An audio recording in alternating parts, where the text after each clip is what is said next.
আজি হোজাই জিলা অঞ্চলৰ অন্তৰ্গত আকাশীগংগা আঞ্চলিক সমিতিৰ উদ্যোগত বিশেষ সম্বৰ্ধনা আৰু তাৰ লগত সংগতি ৰাখি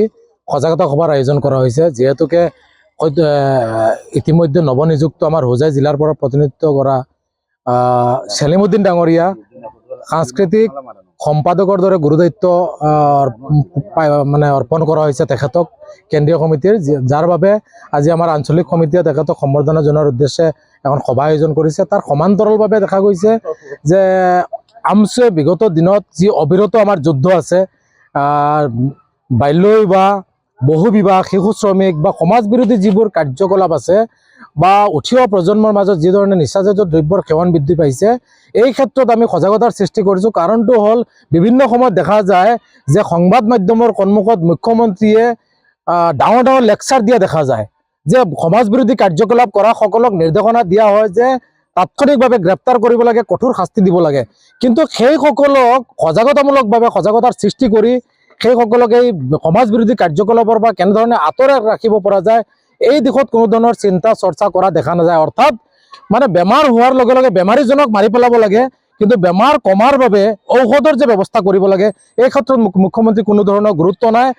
জিলা প্ৰশাসন, আৰক্ষী প্ৰশাসনে এই ক্ষেত্ৰত কোনো ধৰণৰ পদক্ষেপ লোৱা পৰিলক্ষিত হোৱা নাই। আমছুৱে অসমৰ বিভিন্ন প্ৰান্তৰ সমান্তৰালভাৱে হোজাই জিলাৰ গ্ৰাম্যাঞ্চলৰ যিসমূহ এলেকা আছে, এই এলেকাসমূহৰ লোকসকলক কেনেধৰণে এই সমাজ বিৰোধী কাৰ্যকলাপৰ পৰা আঁতৰাই ৰাখিব পৰা যায় আৰু এখন নিকা সমাজ গঢ়াৰ স্বাৰ্থত এই লোকসকলেও তেওঁলোকৰ কি কি অৱদান আছে, কি কি কৰণীয় আছে, সেই ক্ষেত্ৰত আমি সজাগ কৰাৰ লগতে এই সমাজ বিৰোধী কাৰ্যকলাপসমূহ আমি বন্ধ কৰাৰ ক্ষেত্ৰত হাতে কামে লাগিছোঁ। আৰু মুখ্যমন্ত্ৰীকো আমি আহ্বান জনাইছোঁ যে এই ক্ষেত্ৰত টিভিৰ সন্মুখত বকি নাথাকি এই ক্ষেত্ৰত হাতে কামে লাগিব লাগে আৰু সজাগতা সৃষ্টি কৰি এই সামাজিক ব্যাধিবোৰ প্ৰথমতে কমাব লাগিব আৰু খালি এই লোকসকলক কৰায়ত্ব কৰিব লাগে, গ্ৰেপ্তাৰ কৰিব লাগে, জেললৈ প্ৰেৰণ কৰিব লাগে,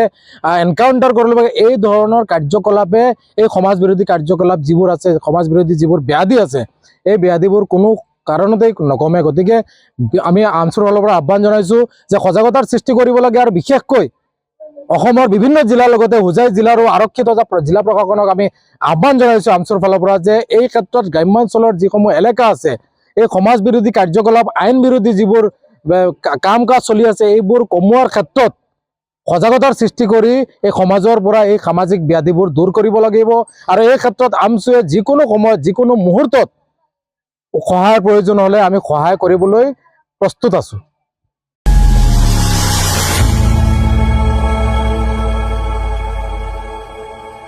খবৰৰ আঁৰৰ খবৰ,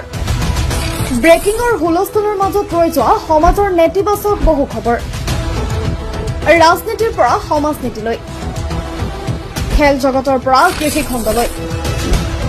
ছবি জগতৰ পৰা সাহিত্য চৰ্চালৈ, বৰাক ব্ৰহ্মপুত্ৰৰ লগতে উত্তৰ পূবৰ সাতভনীক সামৰি অসমৰ সংবাদ জগতত নতুন সংযোজন Assam north east news live 24/7।